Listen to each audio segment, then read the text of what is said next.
예, 히브리서 전체를 오늘 한번 정리를 하고 다음 본문으로 이렇게 나아갔으면 좋겠습니다. 히브리서 전체의 주제를 그냥 한 줄로 얘기하라고 하면 예수 그리스도를 알고 예수 그리스도와 함께 승리하라, 이렇게 요약할 수 있을 것 같아요. 한번 따라해 보시겠습니까? 예수 그리스도를 알고 예수 그리스도와 함께 승리하라. 예. 이제 구약 성경에서 약속되고 또 계시되었던 하나님의 나라가 점진적으로 이제 성취되고 그 하나님 나라의 약속이 점진적으로 이루어집니다. 그래서 하나님 나라가 이스라엘 백성들이, 유대인들이 잘못 오해했던 것처럼 그리스도가 오심으로 단번에 임하는 것이 아니라 점진적으로 성장하는 과정이 있었죠. 그래서 이제 여러분, 우리가 이사야서에서 봤지만 작은 백향목 가지 끝에서 연한 가지를 시온산에 심으면 자라고 성장하는 과정이 있듯이, 또 이 나라 또 여러분 어떤 오염된 물을 깨끗하게 하려면 어떻게 합니까? 계속 깨끗한 물이 계속해서 부어질 때 온 물이 깨끗해지듯이 하나님의 나라가 예수 그리스도와 함께 이 세상으로 도래했지만 그 나라가 성장하고 자라나고 하나님의 뜻과 계획을 다 성취할 때까지는 시간이 필요한 거죠. 그죠? 그래서 이 시간을 살아가기 위해서는 우리에게 이제 믿음이 필요한 것입니다. 어떻게 살아가야 될 것인가. 그래서 그게 이제 히브리서가 말하는 그 의미와 아직 사이에서 그리스도인들 어떻게 살아가야 하는가에 대한 이야기들을 이제 히브리서에서 이제 이야기하고 있습니다. 그래서 특별히 이제 이 히브리서의 기자는 우리에게 두 가지를 집중적으로 이제 이야기하고 있는데, 첫째는 예수 그리스도가 누구인지를 알라는 것입니다. 예수 그리스도가 누구인지를 알라. 그리고 두 번째는 그 예수 그리스도와 함께 소망을 굳게 붙잡고 포기하지 말고 끝까지 그 소망을 이루자는 것입니다. 주님께서 반드시 그 약속을 완전하게 성취하실 날이 있기 때문에 그 예수 그리스도가 누구이신지를 알고 그 그리스도를 붙들고 끝까지 분투하며 싸워내라는 것입니다. 절대 그 당시 유대주의나 세상의 가치관이나 세상의 목표나 이러한 것들에 지배당하거나 정복당하거나 다시 그 세상의 압력이 너무 무겁고 힘들다고 해서 과거로 돌아가거나 회개하지 말고 주님께서 이미 가지고 오신 하나님 나라를 살아내면서 또 주님께서 또 가지고 오실 그 하나님의 나라를 기다리면서 인내하며 소망하면서 살아가라. 그것이 이제 히브리서 기자가 우리에게 말하고 있는 것입니다. 그래서 예수 그리스도를 통해서 우리에게 이루어지고 있고 또 우리에게 이루어진 것이 무엇인지를 자세히 들여다보게 하고, 하나님 나라의 약속이 그냥 그치는 여기서 그냥 실패한 것이 아니라 예수 그리스도를 통해서 점진적으로 성취되고 있었구나. 그것을 너희가 바라보고 절대 너희들의 믿음과 소망을 포기하지 말라는 것입니다. 그래서 첫째, 우리가 예수 그리스도를 알라고 했는데, 이제 그럼 예수 그리스도는 누구이신가? 히브리서 기자가 말하고 있는 예수 그리스도는 누구이신가 하는 거죠. 히브리서는 이제 네 가지 예수 그리스도의 모습을 우리에게 설명해주고 있습니다. 1장에서 예수 그리스도는 하나님이시라는 것입니다. 하나님. 예수는 누구시라고요? 하나님이시다. 그리스도는 하나님의 아들이시며 왕이십니다. 그리고 그러므로 그는 고귀한 천사들을 다스리실 뿐만 아니라 우주 만물을 통치하시며 만물보다 영원하시며 또 영원하신 분, 바로 하나님이시라는 것이 이제 히브리서 기자가 우리에게 말씀하고 있는 바입니다.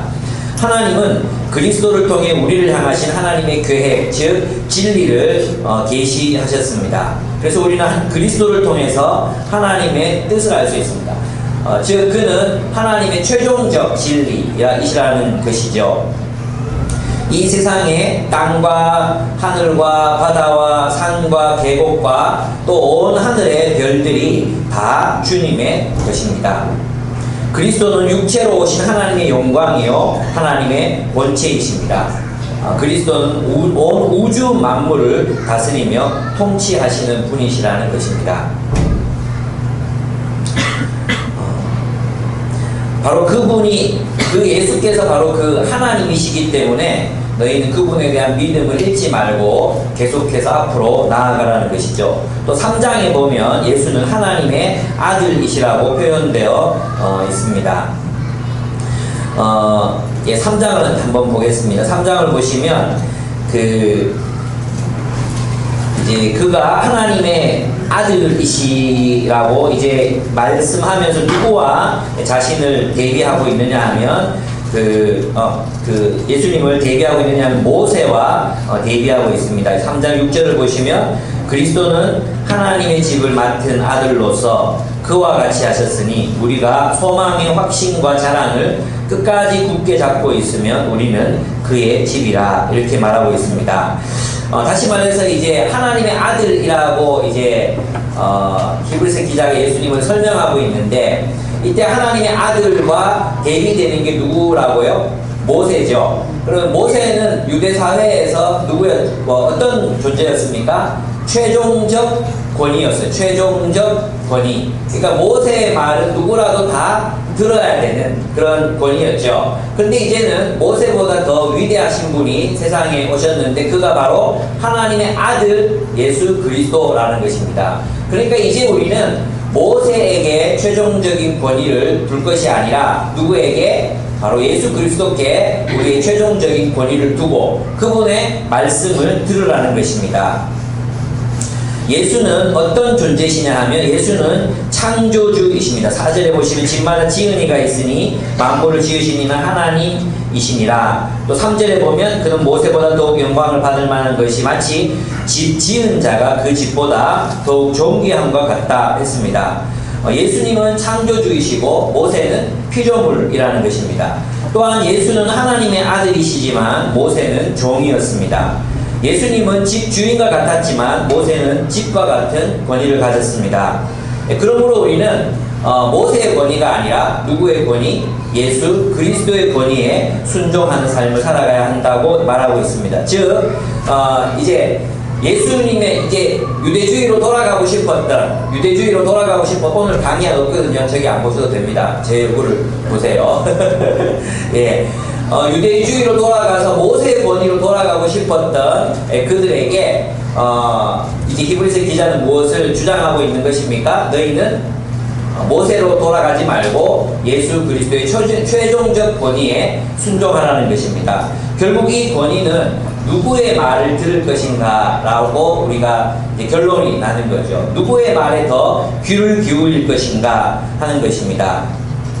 여러분, 세상의 권위들이 있습니다.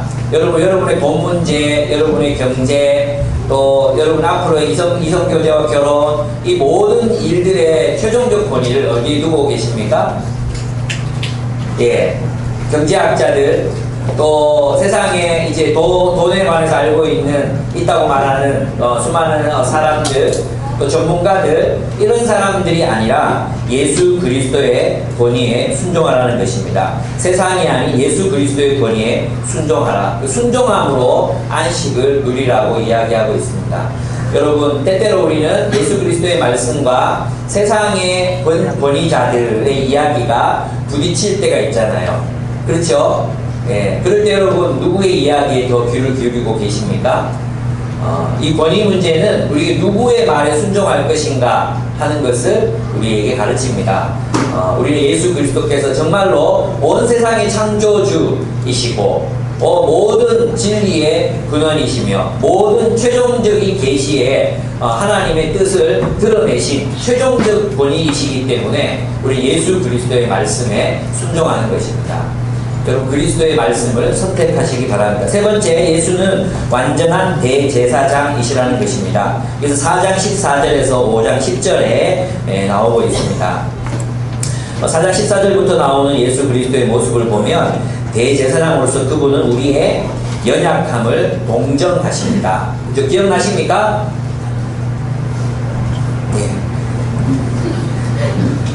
예수님은 우리의 연약함과 우리의 넘어짐, 또 우리의 쓰러짐을 바라보시고 비난하거나 정죄하거나 또 욕하시는 분이 아니라 우리의 연약함을 동정하시는 분이십니다. 왜? 그분이 우리와 똑같은 어려움을 겪으셨기 때문에 우리가 세상 속에서 살아가는 모든 어려움들과 힘든 일들을 알고 계십니다.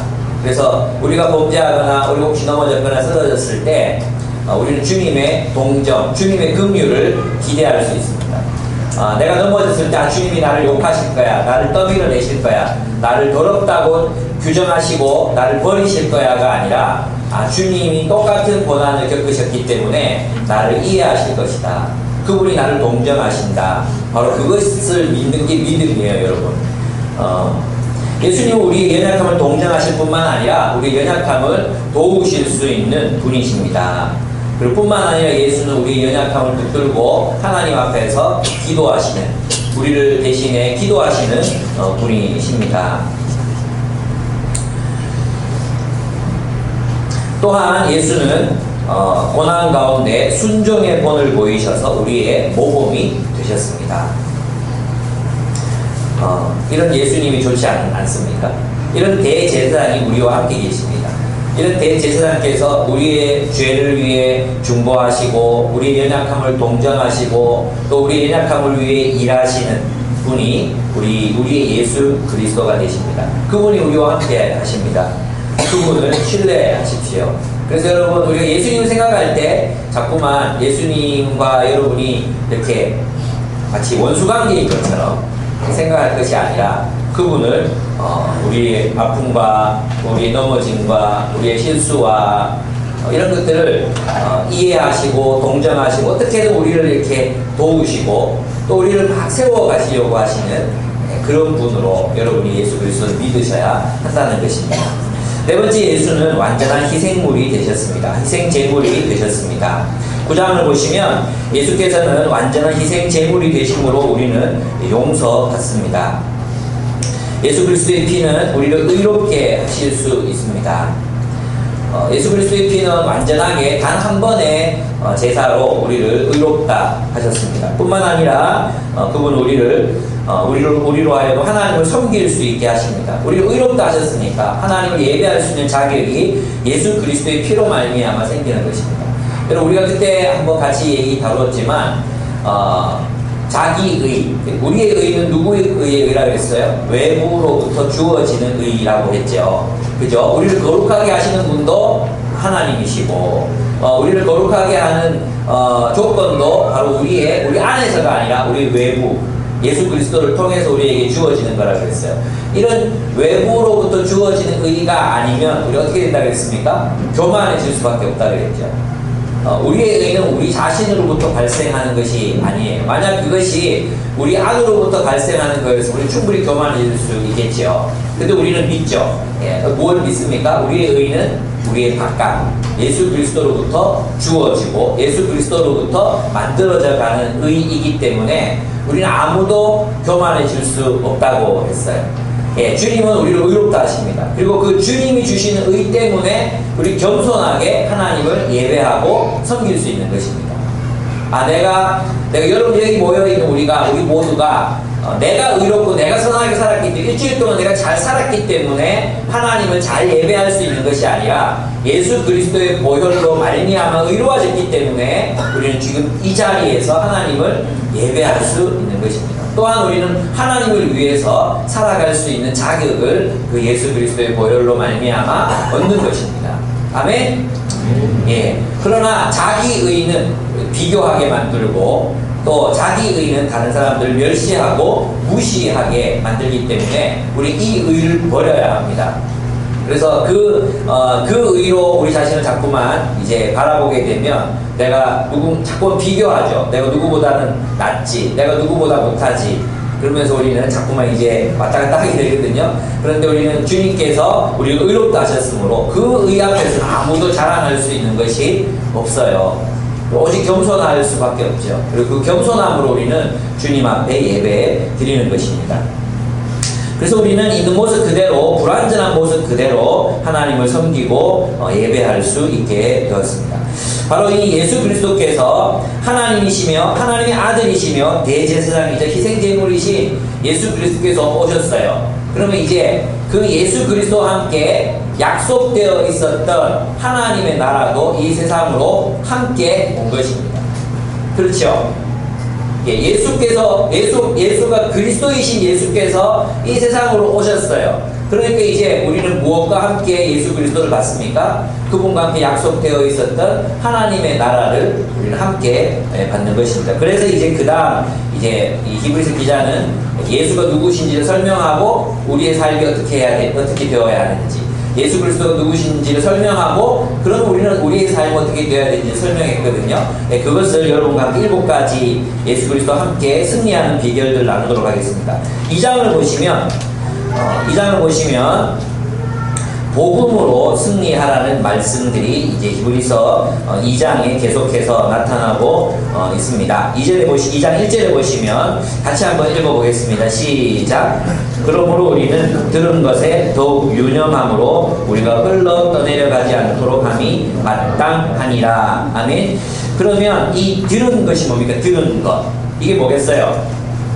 복음이겠죠. 복음. 이 복음으로부터 떠내려가지 않도록 주의하라는 것입니다. 이 복음을 듣고 믿음으로 우리는 구원을 얻었습니다. 3절에 보시면 우리가 이같이 큰 구원을 등한히 여기면 어찌 그 복음을 피하리요. 그랬습니다.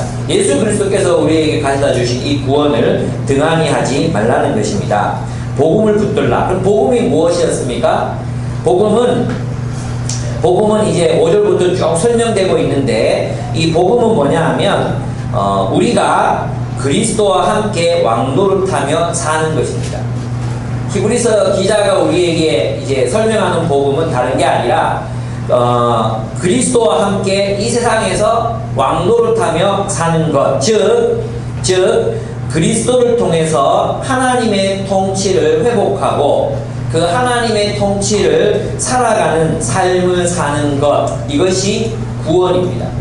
이것이 구원이고 이것에 대한 기쁜 소식이 바로 복음입니다. 이 복음을 소중하게 여기고 떠내려가지 말라는 것입니다. 예수님께서 우리에게 이 세상을 그리스도와 함께 하나님과 함께 왕노릇하도록 우리를 구원하셨다는 것입니다. 그러므로 우리 이 세상에 어떻게 살아야 돼요? 하나님의 뜻대로 하나님의 통치를 회복하고 그 하나님의 통치를 실현하기 위해서 살아가야 하는 것입니다.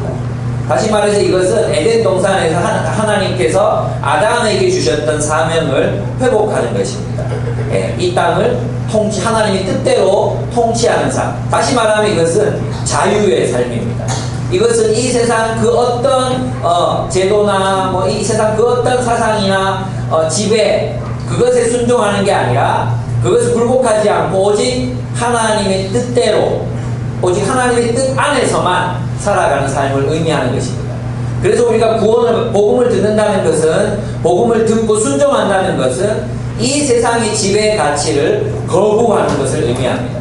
이 세상의 지배 가치를 거부하고 하나님의 뜻 안에서 하나님의 나라를 살아가는 삶, 그것이 바로 구원입니다. 하나님의 통치를 하나님 그리스도와 함께 살아내는 삶, 하나님의 통치를 이 세상 가운데 정의와 사랑 가운데 실현하며 살아가는 삶, 그것이 바로 구원이라는 것입니다.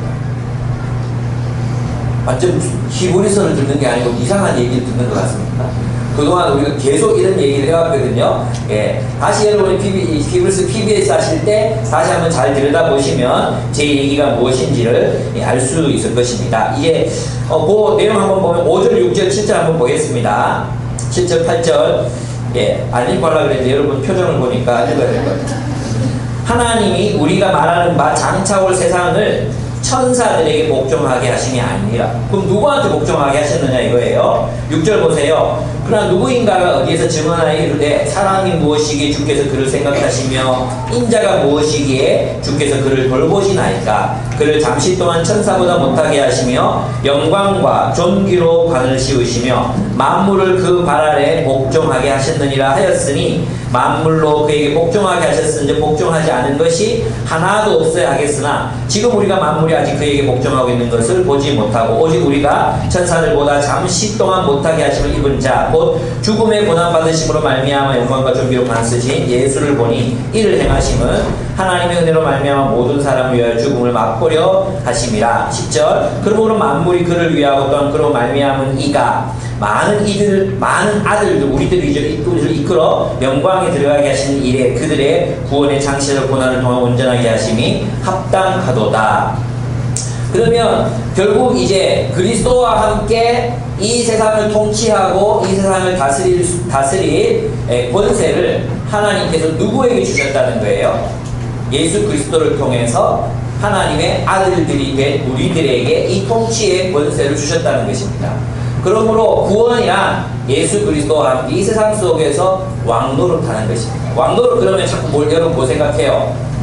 막 지배하고 막 내 말 들어 막 채찍질하고 막 이런 거 생각하죠 자꾸. 여기서 말하는 왕노릇은 그게 아니라 그랬죠. 뭐라 그랬어요? 하나님의 통치를 실현하는 삶을 사는 것이다. 그게 구원이에요. 그게 구원. 그러니까 여러분 구원이란 말은 두 가지 의미가 있어요. 하나는 뭐냐 하면 세상에 굴복하지 않는다는 의미가 있어요. 구원은 세상에 굴복하지 않는 삶을 사는 거예요. 그럼 누구에게 굴복해요? 하나님께만 굴복하는 삶을 살아가는 것. 하나님의 뜻대로 세상을 사는 것. 이것을 성경은 자유라고 얘기해요. 진정한 자유. 세상으로부터 자유한 삶을 살아가는 것. 그것이 구원이다 얘기하는 것입니다. 그럼 누가 이런 자유로운 삶을 살아갈 수 있습니까? 오직 하나님의 통치를 따라 살아가기를 결단한 사람들, 하나님의 아들들. 오직 그들만이 만물의 지배자로서 세상을 살아갈 수 있다는 것입니다. 만물의 종노릇하는 게 아니라 세상의 종노릇하고 세상 권력의 종노릇하는 삶이 아니라 만물의 지배자로서 살아갈 수 있는 삶, 진정한 인간다운 삶, 피조물의 지배당하는, 우상의 지배당하는, 권력의 지배당하는 삶이 아니라 오직 하나님께서 원래 원하셨던 인간다운 삶을 살아가게 되는 것. 그것은 오직 하나님의 통치 속에서만 가능한 것입니다. 그것이 성경은 구원이라고 말합니다. 그래서 이 복음을 붙들라는 거죠. 이 복음을 소중하게 여겨라. 예수께서 가지고 오신 이 하나님의 나라, 하나님의 통치를 살아내라 하는 것입니다. 그래서 이제 4장 1절 13절 바로 그 삶을 이제 히브리서 기자는 뭐라고 표현했느냐 하면 안식이라고 표현했어요. 안식. 그죠? 안식. 그 안식이 뭡니까? 안식은 다름 아니 하나님의 통치를 살아내는 삶이라고 말했어요.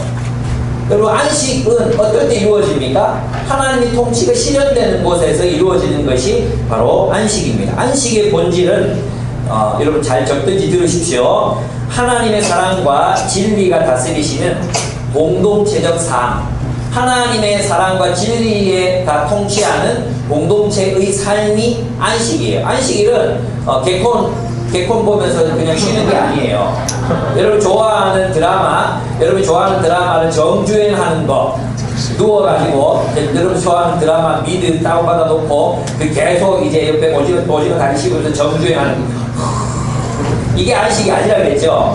예. 안식은 뭐냐 하면 하나님의 통치 가운데서 살아가는 공동체적 삶이에요. 아담과 하와에게 주어졌던 것처럼 아담과 하와는 몇 뼈 중에 뼈 살 중에 살이라. 그래서 에덴이 기뻤잖아요. 그 기쁨 가운데 살아가는 삶이 안식이에요. 그래서 안식은 하나님이 통치하시는 공동체적 삶이에요. 그러면 안식이 아닌 삶은 뭐겠어요? 하나님의 통치에 순종하지 않는 세상에서의 삶이 안식이 아니라 안식의 반대말이 뭐죠? 피곤한 삶이에요. 피곤한 삶. 피곤한 삶이란 다름이 아니라 세상 속에서 살아가는 삶이 피곤한 삶이에요. 여러분 생각해봐요. 세상 속에서 살아가면 어떤 삶인가? 저 요즘 자본주의 공부한다 그랬잖아요. 자본주의 공부하면 정말 재밌어요. 예. 이 세상에서의 삶은 농노, 그 다음에 자본가들에게 착취당하는 삶, 지금은 또 대기업에 또 빼앗기는 삶, 이런 이 세상에서 삶은 쉼이 없어요. 세상의 통치는 사람에게 쉼을 줄 수 없어요. 그럼 누가 우리에게 쉼을 줍니까?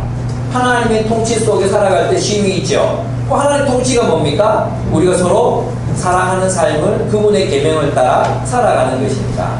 그러니까 안식은 다름이 아니라 하나님이 다스리시는 공동체적 사랑과 진리를 따라 살아가는 공동체적 삶이 안식인 거죠. 그러니까 우리 가운데 진정한 하나님의 통치, 사랑의 통치가 실현될 때 우리는 안식을 누려요. 어디서? 이 공동체에서. 이 우리가 경험하는 소그룹 안에서 진정한 사랑과 용서가 있는 하나님이 통치하시는 가정의 그 공동체적 삶 속에서 우리는 안식을 누릴 수 있습니다. 그래서 그 안식에 들어가기 어떻게 하라 그랬어요? 힘쓰라 그랬어요. 힘쓰라. 예, 힘쓰지 않으면 들어갈 수 없는 거죠. 애쓰고 노력하고 붙들라는 것입니다. 그것을 위해서 이제 12절, 13절, 4장 12절, 13절을 보시면 어떻게 해야 되느냐고 말하느냐 하면 말씀 연구하라는 거예요. 말씀 연구해라. 말씀을 연구함으로 어떻게 12절 보세요. 하나님 말씀은 살아있고 활력이 있어 좌우의 날선 어떤 것보다 이래요. 혼, 영, 관절, 골수를 찔러 쪼개게 마음의 생각과 뜻을 판단하시나니 지으신 것이 하나도 그 앞에 나타나지 않음이 없고 그랬어요. 그리고 벌거벗은 자처럼 드러난다. 우리 하나님의 말씀을 직면해야 됩니다. 하나님 말씀 앞에서 우리 자신을 직면하는 거예요. 하나님 말씀은 우리를 해체하고 분해하고 우리를 직면케 하고 우리 자신의 진짜 모습을 바라보게 만듭니다. 그 결국은 뭐예요? 죽음이에요. 죽음. 하나님 말씀을 직면하는 존재의 결국은 죽음이에요. 죽음. 말씀 통해서 죽어라 이 말이에요. 말씀을 통해서 우리가 말씀을 깊이 연구하고 깨달아 알아가면 알아갈수록 우리 삶에 무엇이 오는 거예요? 죽음이 오는 거예요. 죽음. 와, 조졌다 이거 진짜 큰일 났다 이거.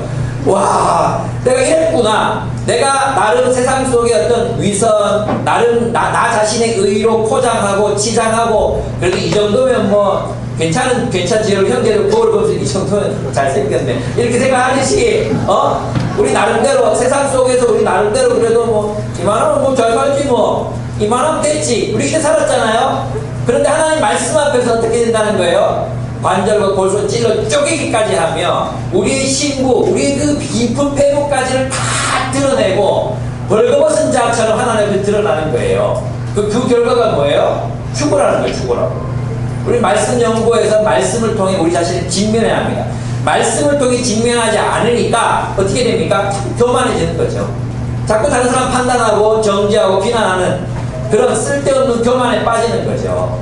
말씀 앞에 스스로를 직면하면 우리는 말 한마디 할 수 없는 존재가 될 수밖에 없어요. 자꾸 남하고 비교하지 말라는 거예요. 남하고 비교하지 말라는 거예요. 김유건 목사가 자꾸 내가 그래도 목사님보다 내 가정생활 잘한다. 우리 아빠들 중에 그런 사람 많거든요. 우리 부부싸움 하다 보면 우리 교회 형제들 다 잘하잖아요. 정말 우리 형제들 진짜 헌신적이거든요. 근데 제가 제일 못해요. 그래서 이제 사람들이 그래도 나는 목사님보다 잘하는 것 같은데 이러면서 이제 위로받고 그러지 말란 말이야. 뭐에 비교하라고요? 하나님의 말씀에 비추어 자신을 들여다보는 거예요. 그럼 우리가 할 일은 뭐겠어요? 주여 할 수밖에 없어요. 주여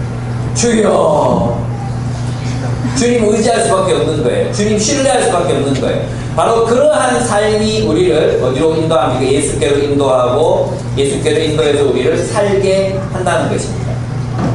어설프게 그렇게 살아가지 마시라는 것입니다. 말씀 연구해라. 그 다음에 어떻게 그 말씀 연구하면 14절 보시면 그러므로 우리에게 큰 대제사장이 계시니 말씀 앞에서 우리는 다 죽을 수밖에 없는 존재야. 그렇죠? 꽤 괜찮은 삶을 살아가는 사람이 있습니까? 아무도 없잖아요. 그러므로 큰 대제사장이 계십니다. 그분 앞으로 나아가라는 것입니다. 우리의 연약함을 동정하지 못하실 리가 아니다. 그러니까 우리에게는 그분을 믿는 믿음, 그리스도를 믿으라는 것입니다. 그리스도를 믿음으로 안식으로 들어가는 거죠. 16절을 보시면 16절 같이 읽어보겠습니다. 시작. 그러므로 우리는 긍휼하심을 받고 때를 따라 돕는 은혜를 얻기 위하여 은혜의 보좌 앞에 담대히 나아갈 것이니라. 아멘. 바로 이렇게 우리가 안식으로 들어가기 위해서 해야 되는 일들이 있습니다. 말씀과 그리스도를 신뢰함, 그분을 의지하는 것. 그분을 의지함으로 우리가 안식으로 들어가서 나중에 어떻게 해야 돼요? 순종을 위해 때를 따라 얻는 은혜를 얻기 위해 그분 앞에 나아가는 것입니다. 하나님, 내가 말씀 앞에서 나는 죽을 수밖에 없는 존재입니다.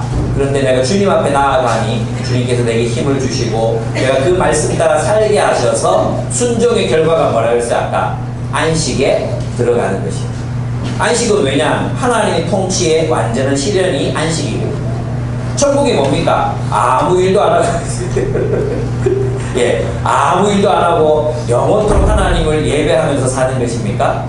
예, 이런 예배가 영원히 이어진다고 생각해 보시면 행복하시겠습니까? 그런 걸 안식이라고 하는 게 아니에요. 목사는 좋겠지, 왜 영원토록 나는 싫어, 나는 그런 책을 내가 앉아서 계속 듣고 있다고 생각하면 나는 너무 싫어요. 예. 그게 안식이 아니에요. 안식은 하나님의 완전한 통치의 완벽한 실현이 안식이에요. 그게 예배고, 그죠? 그게 우리에게 쉼을 주는 거예요. 그러니까 여러분, 우리 하나님 말씀 연구하고 자신을 직면하고 하나님께 나아가서 하나님의 그 보좌 앞에 나가서 그분의 긍휼하심, 그분의 그 은혜를 기대함으로 그분 앞에 나아가서 기다리고 바라보고 도움을 얻고, 그렇게 해서 순종할 수 있는 순종에까지 이르게 되는 거죠. 그 결과가 뭐예요? 우리에게 주어지는 안식이다. 지금 히브리서 하고 있거든요. 우리가 몇 달 동안 했던 히브리서인데 이렇게 낯설게 들리는지 모르겠어요. 그죠? 그래서 이게 반복해야 되는 거예요. 반복하고 또 나중에 히브리서 PBS 하고 해야 자기게 되는 것 같아요. 저도 제가 연구에서 가르치니까 이게 좀 익숙한데 어쩌면 우리가 되게 낯선 이야기 듣고 있는 듯이 느껴질지도 모릅니다. 예, 그래서 그리스도와 함께 승리하는 첫째, 복음으로 승리해라. 복음. 우리 복음 들었으니까 그 복음을 따라 승리하라고 얘기했고, 두 번째 안식으로 들어가라고 했죠. 세 번째는 뭐냐 하면 계속 성장하라고 가르치고 있습니다. 계속 성장해라. 너희가 왜 이 예수 그리스도에 대한 이해가 이렇게 천박하냐, 왜 자꾸 과거로 돌아가려고 하냐, 그 이유는 뭐냐 하면 너희가 성장하고 있지 않기 때문이다. 너희는 성장하는 믿음을 가져라. 그렇게 얘기하는 것입니다. 5장 11절에서 이제 6장의 내용입니다. 또 어떻게 성장할 것이냐, 5장 11절 한번 보겠습니다. 5장 11절 보시면 멜기세덱에 관하여는 우리가 할 말이 많으나 너희가 듣는 것이 둔함으로 그랬어요. 그죠? 이것은 무슨 말입니까? 예, 듣는 것이 둔하다. 둔하지 말란 말이죠. 듣는 것은 잘 들으란 말이죠. 그죠? 예, 듣는 것이 둔함으로, 너희가 잘 못 듣는데 이 말이잖아요. 그러니까 우리가 계속 성장하기 위해서는 첫째 뭘 해야 돼요? 경청해야 돼요. 경청하고 이해하라는 것입니다. 하나님 말씀을 잘 듣고 이해할 수 있어요. 여러분 잘 들으셔야 합니다. 잘 듣고 뭐하라 그래서 듣기만 하는 게 아니라 이해해야 합니다. 여러분 우리나라 우리나라 문맹률이 제로라고, 거의 제로라고 알고 있잖아요. 글자를 읽는 일은 잘해요. 글자, 그죠? 글자는 잘 읽어요, 여러분. 글자. 그런데 글의 내용을 이해를 못해요. 그런 의미에서 우리 한국 사람들은 문자는 해독하는데 문맥을 해독을 못해요. 그래서 문맹률이 OECD 국가 중에 최하위예요. 무슨 말이냐 하면 문맹률 최하위가 최고로 높아요. 예. 왜 그러냐? 못 읽어요. 이 말은 있잖아요. 다른 말로 하면 못 듣는다는 거예요. 들어도 사람이 의도하는 바대로 듣지 못하고, 읽어도 저자가 말하는 대로 읽지 못하는 것이 우리 자신이에요. 이렇게 얘기하면 한국 사람들 그렇지 이러잖아요. 우리가 그래요, 우리가. 그래서 경청하고 이해할 수 있도록 여러분이 잘 들으셔야 합니다. 이건 공식적인 통계예요. 그러니까 여러분은 나는 잘 못 듣는 사람이다 이렇게 생각하고 잘 들으려고 애를 쓰잖아요. 저도 마찬가지예요. 예. 그래서 여러분 자꾸 이제 어떤 얘기들 많이 하냐면 자꾸 다 안다 이런 소리 좀 제발 좀 하지 말아요. 예. 여러분 정말 모르거든요. 예. 진짜 몰라요. 근데 자꾸 안다고 생각해. 여러분 진짜 알기 위해서 노력하십시오. 두 번째 뭐냐 하면 스스로 연구하고 삶에 적용해야 돼요. 5장 12절 13절을 보시면 때가 오래되었으므로 너희가 마땅히 선생이나 되었을 터인데 너희가 다시 하나님의 말씀에 초보에 대해 누구에게서 가르침을 받아야 할 처지. 이게 무슨 말이에요? 니들이 안 자라나가지고 또 누가 너희들을 가르쳐야 돼요. 이게 어떤 상태? 초보 상태. 초보 상태라는 거예요. 그러니까 뭐 하라는 거예요? 누구에게 가르침을 받는 게 아니라 스스로 연구해서 진리를 터득하는 수준에까지 도달해라 이 말이겠죠. 맞습니까? 아닙니까? 여러분 스스로가 연구해야 해. 니들 수준을 보니까 다시 옛날로 돌아갔어. 옛날로. 그래서 또 누가 너희들을 가르쳐야 되고 너희는 배워야 되는 관계가 됐다. 왜 스스로 연구할 수 없느냐? 왜 스스로 진리를 터득할 수 없느냐 하는 거예요. 저는 그래서 이제 우리 한국교회 보면 이제 이렇게 가르치잖아요. 이런 교회, 꽤 건강한 교회인데 어떤 교회들이 있냐면 목사님이 설교한 거 그대로 1, 2, 3 해가지고 요약하고 그거 쉐어링하게 하는 교회들. 이게 그래도 좀 성숙한 교회가 이렇게 가르친단 말이에요. 저는 그게 좀 너무 성도들을 수준을 낮추는 결과를 가지고 올 수밖에 없다 생각해요. 여러분 있잖아요. 여러분 스스로 연구하셔야 돼요. 여러분 스스로 연구해서 디베이트 할 정도로 토론할 정도로 여러분이 연구하셔야 됩니다. 그래서 우리 숙지기 모임이든 뭐 리더 모임이든 연구해서 함께 나눠야 돼요. 저는 여러분에게 배우고 여러분 저에게 배우고 서로 관계가 돼야 되는데 맨날 우리는 어떻게 합니까? 맨날 듣고만 있어요. 맨날 듣는 신앙이 듣는 신앙. 맨날 듣고만 있어요. 그러면 그것은 우리가 초보 단계에 머무는 것밖에는 되지 않습니다. 그 다음에 어떻게 나아가야 되느냐 하면 계속해서 성장해요. 6장 1절에서 8절을 보면 이제 이 기초적인 거, 우리 기초적인 게 어떤 게 있냐 하면 여기 보면 하나님에 대한 죽은 그리스도의 도의 초보, 죽은 행실 회개함, 하나님에 대한 신앙, 세례, 안수, 죽은 자의 부활, 영원한 심판에 관한 교훈의 터. 이게 뭐겠어요? 초대교회가 가르쳤던 기초교리반이에요. 기초교리. 이거 이제 다시 그거 하지 말고 어디로 나가는 거예요? 3절에 보시면 2절에 보시면 완전한 대로 나아갈지니라, 완전한 이해로 나아갈지니라 이거예요. 그래서 4절에 보면 한번 빛을 받고 하늘 은사를 맛보고 성령에 참여한 바 되고 하나님의 선한 말씀과 내세의 능력을 맛보고도 타락한 자들을 그러니까 말씀 들은 걸 깨닫고 더 완전한 대로 그 이해에 완전한 대로 나아가라는 것입니다. 계속해서 성장해야 되겠죠. 여러분 우리는 계속해서 배우고 계속해서 잘하고 계속해서 성장해 가야 합니다. 끝이 없습니다. 이만하면 될지가 없습니다. 우리는 계속해서 자라나고 계속해서 주님 말씀 연구하고 묵상하고 배워가야 합니다. 제 지금 성경을 지금 벌써 몇 년째 연구하고 있습니다. 대학교 2학년 때부터 PBS 했으니까 거의 30년째 연구하고 있잖아요. 30년. 그래도 아직도 모르는 게 많고 또 볼 때마다 새롭고 지난번 에베소서는 제가 진짜 그 간사 생활할 때나 정말 너무 좋아했던 본문이라서 한 뭐 열 몇 번 설교했고 또 열 몇 번 또 PBS 했던 본문이거든요. 그런데도 또 연구할 때 와, 또 새롭고 산상수훈 연구할 때마다 와 이게 또 새롭고 그래. 마태복음 제 예수님 비유 얼마나 많이 연구하고 가르쳤겠습니까? 근데 또 연구할 때마다 또 새롭습니다. 그러니까 여러분 늘 새로워야 됩니다. 그래서 완전한 데 이르기까지 여러분 자라나시고 성숙해 가셔야 합니다. 그리고 6장 9절에서 12절을 보면 사랑으로 열매 맺으라고 말합니다. 사랑하는 자들아 사랑으로 열매 맺으라고 말하죠. 그죠? 여기 보면 10절에 보면 하나님 부여하지 아니하사 너희 행위와 그의 이름을 위하여 나타낸 사랑으로 이미 성도를 섬긴 것과 이제도 섬기고 있는 것을 잊어버리지 아니하시느니라 그랬어요. 네, 사랑의 열매를 맺어야 돼. 우리 성경 연구의 결과는 무엇으로 열매를 맺어야 돼? 사랑으로 열매를 맺어야 돼. 우리가 주님을 알아간다는 것은 결국 어떤 열매가 맺어지는 걸 말해요? 사랑으로 열매 맺어요. 여러분이 성경을 제대로 연구하고 순종하고 하려고 애를 썼으면 우리는 어떻게 되고 있겠습니까? 더 많은 사랑 가운데 거하고 있을 것입니다. 여러분 있잖아요. 우리 성경 연구의 목표는 우리 인지 능력을 성장시키는 게 아니라 사랑의 능력을 성장시키는 것입니다.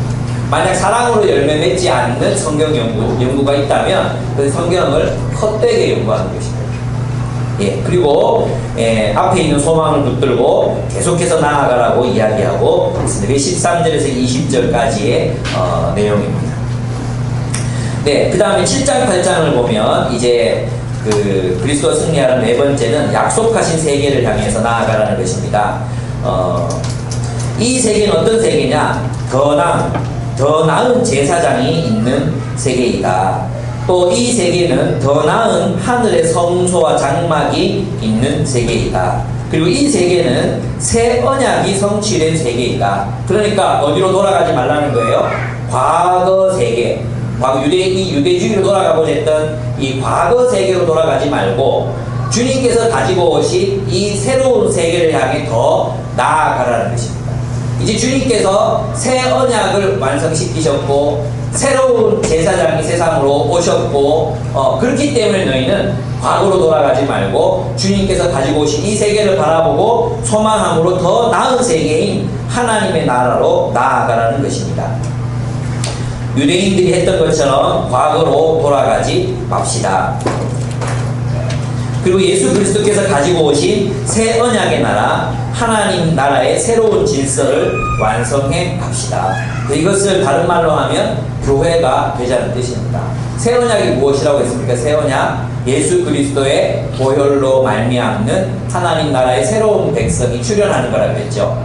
예수 그리스도의 십자가에서 달려 죽으셨어요. 옛 언약은 짐승을 죽임으로 옛 언약, 백성이 나타났죠. 아브라함, 이스라엘이 나타났죠. 이스라엘.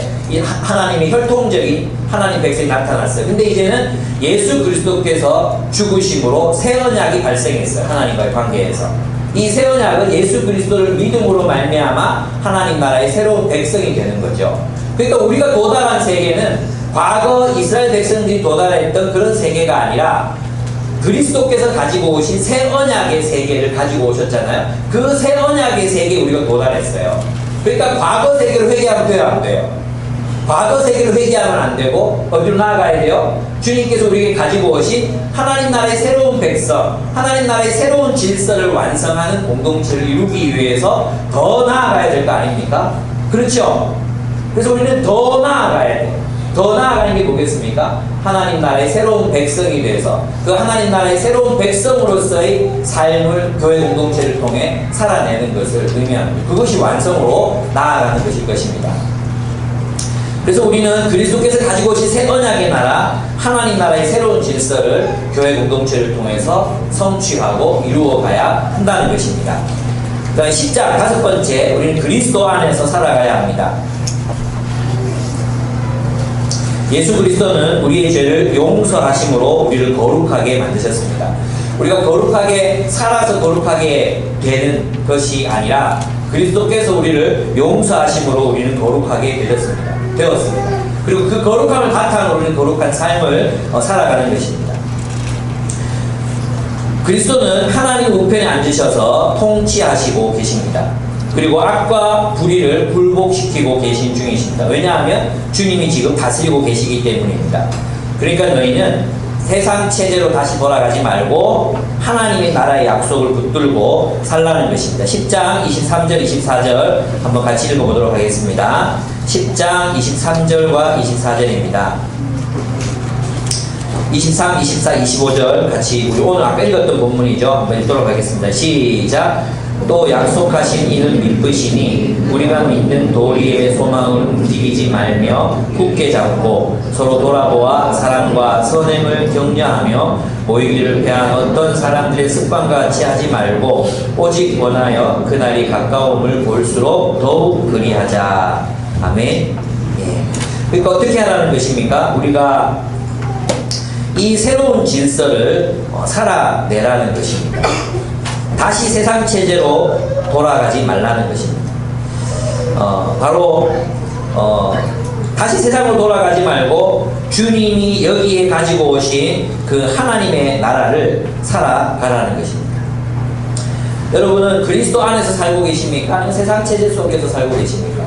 내가 잘 된다 또는 성공한다 이런 표현, 이것이 세상 체제 속에서 내가 잘 되고 성공하는 걸 의미합니까? 그리스도 안에서 내가 잘 되고 성공하는 것을 의미합니까?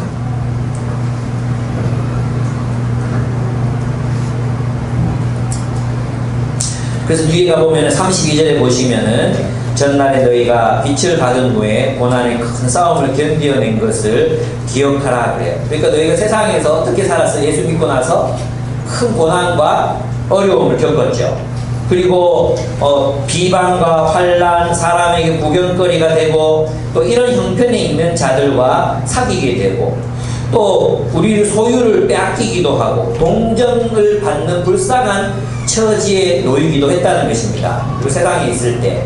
그러니까 그걸 기억하고 다시 세상으로 돌아가지 말라는 거예요. 내가 그 고난을 견디고 하나님의 나라로 왔으니까 다시 그 옛 세상으로 돌아가지 말고 하나님 나라를 살아내라는 것입니다. 그 하나님 나라를 살아내는 삶이 바로 이러한 삶이에요. 우리의 약속 붙들고 소망을 가지고 지금 여기서 뭘 살아야 돼요?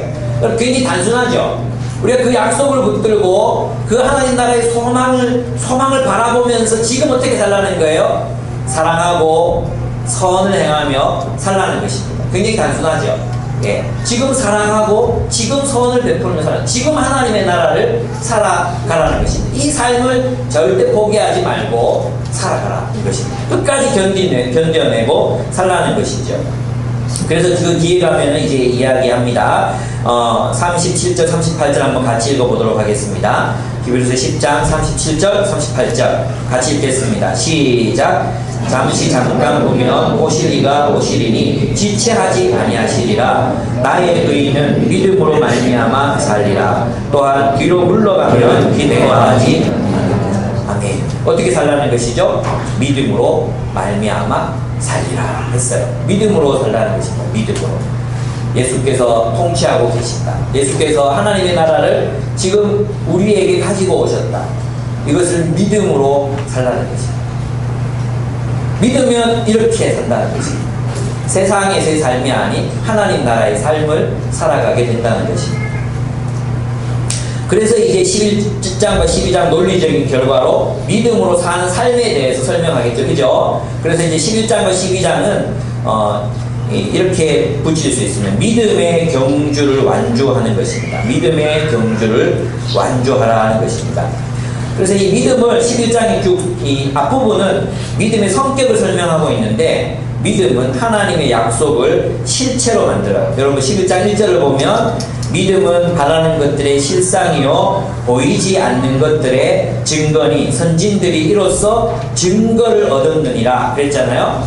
그럼 믿음으로 살면 무엇이 나타난다 그랬어요. 믿음으로 하나님 나라의 약속을 믿음으로 살아가게 되면 그 하나님의 나라가 실체로 드러난다는 것이에요. 그러니까 이것은 뭐냐 하면 그냥 막 긍정적인 믿음 아니라 그랬죠. 그죠? 긍정 믿음 삼성에 들어간다고 믿어라. 그 일하고 있는 너의 모습을 상상하라. 이런 게 아니라 그랬죠. 그게 아니라 뭐라고요? 우리가 하나님의 나라를 믿음으로 살아내면 뭐가 나타나요? 하나님 나라의 실체가 그 믿음을 통해 드러나는 것입니다. 그게 증거로 주어지는 것입니다. 그래서 하나님 나라의 능력이 어떤 이들에게는 병 고치기도 하고 전쟁에서 이기기도 하고 또 적들을 점령하기도 하고 부활을 얻기도 하는 그런 일들을 일으키는 힘이 바로 뭐라고요? 믿음이라는 것입니다. 그러니까 다른 말로 하면 우리가 믿음으로 살지 않으면 하나님 나라의 능력을 체험할 수 없는 거죠. 우리가 진짜 믿음으로 살게 되면 그 믿음으로 사는 자들의 삶 속에는 뭐가 나타납니까? 하나님 나라의 실체가 확 드러난다는 것입니다. 나타난다는 것입니다. 그러니까 믿음으로 사는 사람은 계속해서 믿음 속에 거할 수 있게 됩니다. 왜? 믿음으로 살아보니까 정말로 하나님 나라의 실체가 드러나거든요. 믿음은 이 세계를 이해하는 수단이 됩니다. 3절을 보시면 믿음으로 모든 세계가 하나님의 말씀으로 지어진 줄을 우리가 아나니 보이는 것은 나타나는 것을 말미암아 된 것이 아니니라 그랬습니다. 우리는 믿음으로 이 세계가 어떻게 시작되었고 어떻게 진행되어가고 어떻게 완성될 것인지를 인식하고 이해합니다. 그래서 믿음은 이해의 수단입니다. 우리 믿음으로 세상을 이해합니다. 우리 이성을 배제한다는 뜻이 아니에요. 우리는 이해하기 위해 믿는다. 안셀름이 얘기했죠. 우리는 알기 위해 믿는다 그랬어요. 그러니까 올바른 믿음이 없이는 올바른 이해가 있을 수가 없어요. 그릇된 믿음은 그릇된 이해를 가지고 올 수밖에 없거든요. 그런 의미에서 올바른 믿음, 정말 우리 예수 그리스도를 믿는 믿음, 그분의 말씀을 신뢰할 때, 그분이 이 세상을 향한 계획, 그분의 계획과 그분의 뜻을 우리가 신뢰할 때, 그분의 말씀을 신뢰할 때, 우리가 그분의 말씀을, 세상의 말씀, 기업이 우리에게 전달하는 이야기들, 또 세상의 광고들, 이것보다도 그리스도의 말씀을 신뢰할 때 그 말씀으로 우리 세상을 바로 똑바로 보고 똑바로 이해할 수 있게 된다는 것이. 여러분이 이러한 이해가 있기를 축복합니다. 그래서 우리는 이해되어야 믿는다는 것은 아니에요. 우리 이해하기 이전에 먼저 그 이해 이전에 믿음이 있기 때문에, 그 이해 이전에 우리는 이 세상을 어떤 식으로 믿고 있는지 그 믿음이 전제되어 있어요. 이해가 문제가 아니에요. 이해는 반드시 믿음을 따라오는 것입니다. 어떤 사람이 어떻게 믿느냐에 따라, 요즘 우리가 우리 교과서 역사 전쟁이라고 일컬어지는 이런 논쟁을 보면서 느끼는 거잖아요. 다 사람들이 무엇으로 이 옳고 그름을 판단합니까? 이해가 아니라 자신들이 가지고 있는 믿음으로 옳고 그름을 판단해요. 그죠? 그러니까 우리는 이런 모든 믿음이 아니라 그리스도를 믿는 믿음, 그분의 말씀으로 세상을 이해하겠다는 결단이 있어야 세상을 바르게 이해할 수 있습니다. 세상뿐만 아니라 우리의 관계, 또 우리의 선택, 또 우리의 어떤 결정, 이 모든 것들을 해 나갈 때 바른 믿음이 바른 선택을 하게 하고, 바른 믿음이 바른 결정을 하게 하고, 바른 믿음이 세상을 올바르게 인식할 수 있게 만든다는 것입니다. 안 그러면 우리는 왜곡되고 곡해된 세상을 이해할 수밖에 없어요. 여러분 있잖아요. 우리는 감각으로 세상을 이해하잖아요. 감각으로. 그죠? 지금 듣고 있습니까? 지금 이 몸은 여기 있는데 지금 어디가 있습니까? 지금 여기 오세요. 여기 이 자리에 오세요. 우리는 있잖아요. 우리 감각으로 이해하는데 우리가 감각할 수 없는 것들이 있습니까? 없습니까? 굉장히 많지요. 우리는 뭐 자외선, 이거 눈으로 못 보잖아요. 우리가 듣는 소리도 한계가 있죠. 그죠? 또 우리가 인식하는 것들은 우리의 오감을 통해서 인식하잖아요. 근데 오감밖에 없겠습니까? 세상에 우리를 자극하는 것들이 엄청나게 많겠죠. 그러니까 우리는 우리의 감각으로 세상을 형성해요. 세상의 그림을 그린단 말이에요. 그죠? 우리의 감각으로. 그래서 있잖아요. 우리가 감각하는 것들로만 세상을 그려요. 내가 감각하는 것들로 세상을 그려놓아요. 그것을 우리는 실체라고 믿는다는 거예요. 그러면 내가 감각하는 것이 좁으면 어떻게 되겠어요? 내가 이해하는 폭도 굉장히 좁아지는 거죠. 왜 이런 거 있잖아요. 우리 공동체 얘기할 때도 우리 공동체는 이래라고 말하는데 실제로 경험한 건 그 숲의 어떤 공동체 리더 몇 명을 이해하고 난 게 우리 공동체 이래, 우리가 이렇게 이해하잖아요. 정말 알아듣고 못 알아듣고 있나. 우리가 세상을 이해할 때 우리는 그런 식으로 우리가 감각하는 것들을 한단 말이에요. 그런데 세상의 실체는 우리의 감각의 범위를 훨씬 더 뛰어넘어요. 안 그렇습니까? 그리고 세상을 바르게 이해하려면 어떻게 이 세상을 창조하신 그분의 말씀을 따라 세상을 인식해야 된다. 그런데 우리가 감각하는 걸 훨씬 뛰어넘어서 하나님의 진리가 존재하기 때문에 우리 뭐가 필요한 거예요? 믿음이 필요한 거예요. 이래 사람 죽기 싶은데요.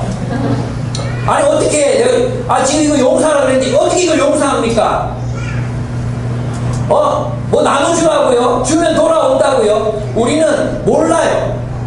왜? 우리의 이해 범위는 훨씬 우리 이해 범위, 우리 감각에 한정되어 있지만 하나님의 진리는, 하나님의 뜻은 우리의 이 감각과 우리의 인식 체계를 훨씬 뛰어넘는 것이기 때문에 이 바깥에 있는 것들에 대해서 우리가 뭘 할 필요가 있어요?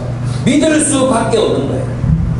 그러니까 여러분 하나님의 말씀을 읽고 연구하고 묵상하고 하나님의 뜻을 구하고 그렇게 믿음으로 살라는 것입니다. 그래서 믿음은 세상을 인식하게 하는 올바른 능력이 됩니다. 바른 믿음이 바르게 세상을 이해하게 한다는 것입니다. 또한 믿음은 소명을 따라 살게 합니다. 결국 그 믿음이 있는 자들은 하나님이 주신 사명을 따라 살겠죠. 뭐 당연한 거죠, 그죠? 그 다음에 믿음은 다르게 사는 능력이고 또 믿음은 반드시 표현됩니다. 믿음으로 우리는 선택합니다. 여러분이 선택할 때 보면 어떤 선택을 왜 그렇게 선택하느냐를 보면 여러분이 믿음으로 선택한 것인지 여러분의 개인적인 이익을 위해 선택한 것인지 알 수 있습니다. 믿음은 여러분의 선택과 관련되어 있습니다. 믿음으로 우리는 함께 싸우는 것입니다. 그래서 12장에 가면 이제 뭐라고 얘기하느냐 하면 예수를 바라보고 그분의 훈련을 달게 받으면 다시 힘을 내자고 말합니다. 네, 믿음의 경주를 완주하라는 것입니다. 중간에 멈추지 말고 믿음으로 하나님 약속 받았으니까 그 믿음으로 하나님 나라 살아내고 믿음으로 끝까지 달려가서 그 믿음의 결국을 보자는 것입니다. 마지막으로 13장입니다. 13장 우리 지난주에 했죠. 그리스도인답게 살라. 이 그리스도인답게 산다는 것은 어떤 거라 그랬어요? 그러니까 너희는 이렇게 살아라 그랬죠. 예, 그것은 관계적인 삶을 말했어요. 관계적인 삶. 관계적인 삶이고 공동체적인 삶이었는데 첫째는 무엇이었습니까? 사랑하라 사랑. 두 번째는 환대하라 환대. 우리 다른 사람들을 환대하는. 환대가 뭐라 그래요? 소속될 공동체를 제공하는 거라 그랬죠. 환대하라. 세 번째는 공감하는 공동체가 되라. 공감. 다른 사람의 말에 귀를 기울이고 그 감정을 받아주는 공감의 공동체가 되라. 그리고 순결한 가정들이 이거를 순결한 가정들의 공동체가 되라. 그랬습니다. 돈이 아닌 하나님 의지예요. 사람들이 내가 어떻게 하겠느냐. 그렇죠? 이것도 믿음이 필요하죠. 아니 돈이 있어야 우리가 안전하게 살잖아요. 맞지 않습니까? 우리 눈에 돈이 있어야 안전하게 사는 것처럼 보이지 않습니까? 근데 성경은 뭐라 그래요? 이 본문에 보면 하나님이 나를 위하시니 사람이 내게 어찌하리요? 이걸 받아들이는 것도 뭐예요? 믿음이잖아요. 믿음으로 살라는 거죠. 예, 하나님 의지해라. 돈 의지하지 말고. 그리고 서로 본받아라. 특별히 누구? 지도자. 그들의 삶의 결국을 바라보고 그 삶의 결말을 바라보고 지도자들을 본받으라고 했습니다. 그리고 은혜를 누리는 공동체가 되라고 했죠. 그리고 또 뭐라고 했습니까? 우리가 주님 따라서 예, 변방으로 나아가라 그랬죠. 변방으로. 그죠? 예, 영문 밖으로 나아갔어요. 영문 안은 어디예요? 도시예요, 도시. 영문 안은 시내. 시내요, 시내. 영문 밖은, 예, 시내 바깥이에요. 변방이에요, 변방. 근데 예수님이 어디서 죽으셨어요? 변방에서 돌아가셨어요. 그러니까 우리는 도시로 들어가서 거기서 너희 뭐 명예를 얻고 거기서 실력을 인정받고 거기서 잘 살고 막 이렇게 살려고 하지 말고 그냥 도시를 버리고 어디로 가라는 거예요? 예수께로 나아가라. 예수께로 나아가. 예수님 어디 계십니까? 영문 밖에 계십니다. 그럼 어떻게 죽으셨습니까? 주류의 편입도 못하고 주류를 변화시키지도 못하시고 변방으로 나아가셔서 거기 십자가 지셨습니다. 그리고 거기에서 무엇을 만드셨습니까? 하나님 나라를 세우셨습니다. 하나님의 나라를 그 변방에서 시작했습니다. 그러니까 우리는 예수 따라 변방으로 가야지. 왜 많은 그리스도인들이 자꾸만 여기서 자꾸만 이제 넘어지고 무너집니까? 영문 안을 포기를 못하는 거죠. 이 안에서 뭔가 해보려고 하는 거죠. 근데 다 포기하고 그리스도께로 나아가라는 것입니다. 그래서 고난받자예요, 고난받자. 우리가 세상에서 받을 것은 영광이 아니라 뭐라고요? 고난이다. 우리가 세상 속에서 그리스도인답게 살면 영광이 주어지는 게 아니라 고난을 받는 거예요. 그 고난과 함께 예수 그리스도께로 나아가자 하는 것입니다. 그리고 마지막으로 어떻게 하라 그랬습니까? 순종하라. 지도자의 말에 순종하라. 지도자를 기쁘게 하라 그랬죠. 예, 여러분 오늘 저를 기쁘게 해야 되는데 제가 별로 안 기뻐요. 왜 이런 느낌을 갖게 되는지 잘 모르겠어요. 예, 이미 다 들은 거라고 생각해서 그런 건가? 예, 어쨌든 저를 기쁘게 하셔야 됩니다. 예, 예배 이후를 기대하도록 하겠습니다. 그 다음에 예, 기도하는 공동체가 되라 그랬죠. 우리를 위해 기도하라. 우리를 위해 기도하라 그랬잖아요. 기도하는 공동체가 되어야 된다 이렇게 얘기했습니다.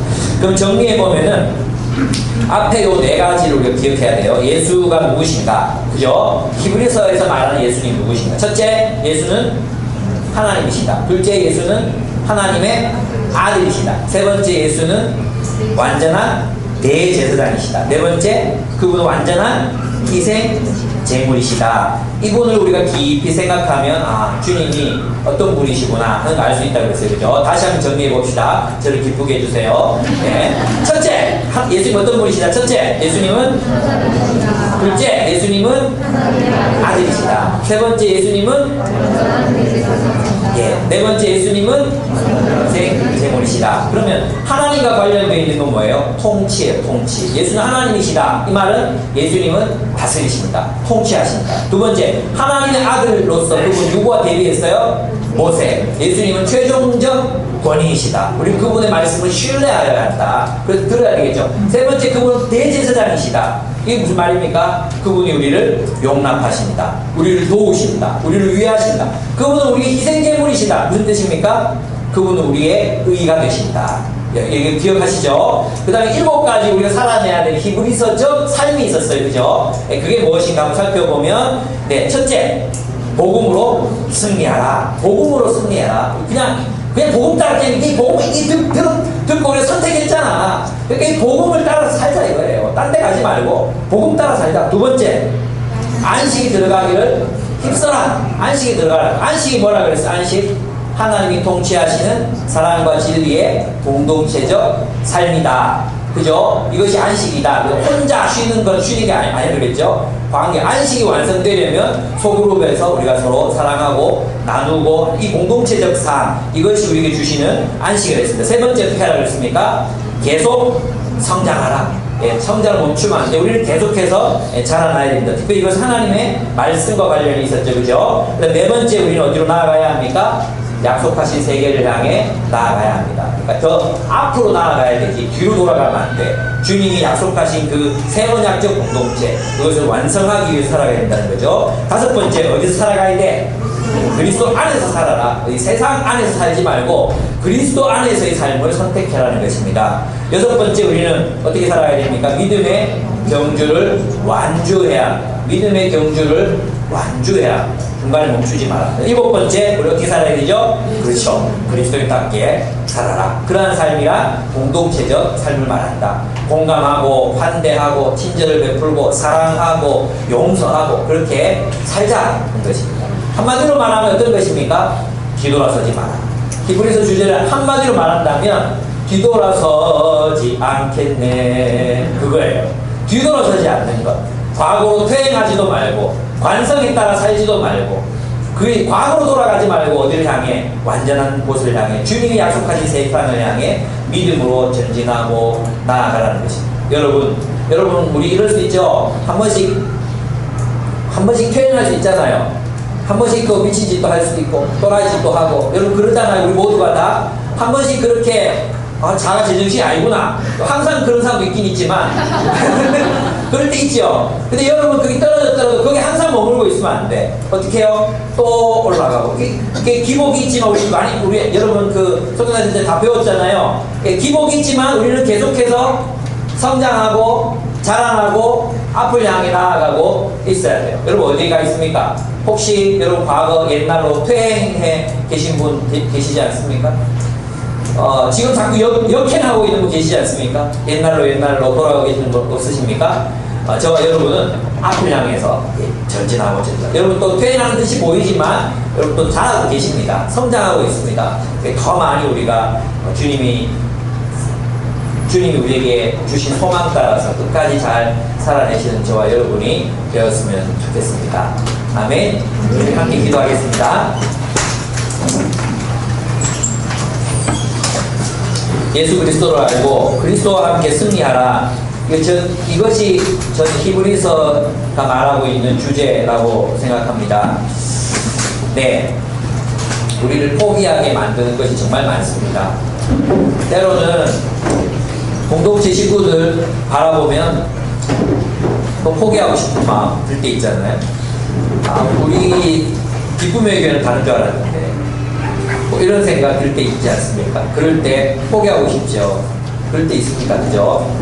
또 잘 변화되지 않는 우리 자신들의 모습 바라볼 때 내가 예수 믿은 지 정말 이제 오래됐는데 여전히 똑같은 죄에 걸려 넘어지고 그럴 때 포기하고 싶을 때 있습니다.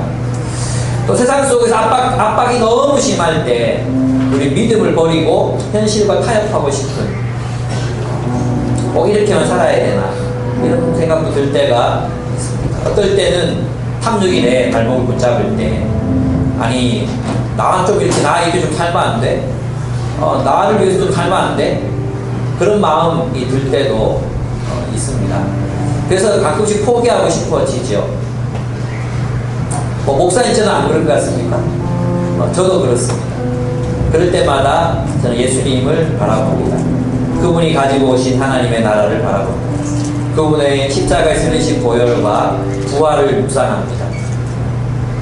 그러면 또 포기할 수 없어집니다. 그래, 주님 또 이 길을 걷겠습니다. 또 전진해 나가겠습니다. 내가 지금 어디에 떨어져 있는지 모르겠지만 다시 일어나서 다시 걷기를 원합니다. 그리고 또 다시 걸어갑니다. 여러분 저와 함께 그렇게 살았으면 좋겠습니다. 우리 이 시간 이 믿음의 길을 끝까지 완주하는 우리가 되게 해달라고 하나님 앞에 기도했으면 좋겠습니다. 기도하겠습니다.